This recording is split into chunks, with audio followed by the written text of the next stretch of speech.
വാർത്തകൾ സമഗ്രമായി തുടരുന്നു. ബി.ഡി.ജെ സംസ്ഥാന പ്രസിഡന്റ് തുഷാർ വെള്ളാപ്പള്ളി കോട്ടയത്ത് മത്സരിക്കും. ഇടുക്കിയിൽ കേരള കോൺഗ്രസ് മുൻ നേതാവിനെയാണ് പരിഗണിക്കുന്നത്. നാളെയാണ് ഔദ്യോഗിക പ്രഖ്യാപനം.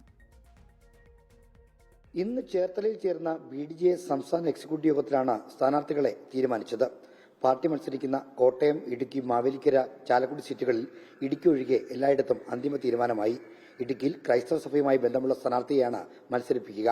നാളെ ഉച്ചയ്ക്ക് കോട്ടയത്ത് സ്ഥാനാർത്ഥികളെ ഔദ്യോഗികമായി പ്രഖ്യാപിക്കും. കോട്ടയത്ത് തുഷാർ വെള്ളാപ്പള്ളിയാണ് ബി.ഡി.ജെ സ്ഥാനാർത്ഥി. അല്ല, എവിടെയാണ് ശക്തമായി ഞങ്ങൾക്ക് സംഘടനാ സംവിധാനം ഉള്ളത്, ഞങ്ങൾക്ക് ജയിക്കാൻ ഏറ്റവും കൂടുതൽ സാധ്യതയുള്ള എ ക്ലാസ് സീറ്റിലാണല്ലോ ഞാൻ മത്സരിക്കാൻ ചെല്ലുന്നത്. അപ്പൊ അതുകൊണ്ട് ഞങ്ങൾക്ക് സെലക്ട് ചെയ്യുമ്പോഴത്തേക്ക് ഞങ്ങൾ അത് നോക്കി സെലക്ട് ചെയ്തത്. ബി.ഡി.ജെസിന് ആ സീറ്റ് വളരെ ശക്തമായി പ്രവർത്തിക്കാൻ വേണ്ട സീറ്റാണ്. ഞങ്ങളുടെ എല്ലാ സീറ്റുകളിലും ശക്തമായിട്ട് ത്രികോണ മത്സരം ഉണ്ടാവും. അതിൽ ഏറ്റവും ശക്തമായിട്ട് സീറ്റുകളിൽ ഒന്ന് തന്നെയാണത്. ചാലക്കുടിയിൽ SNDP വനിതാ വിഭാഗം നേതാവ് ES ഷീബയും മാവേലിക്കരയിൽ ബൈജു കലാശാലയും സ്ഥാനാർത്ഥികളാകും.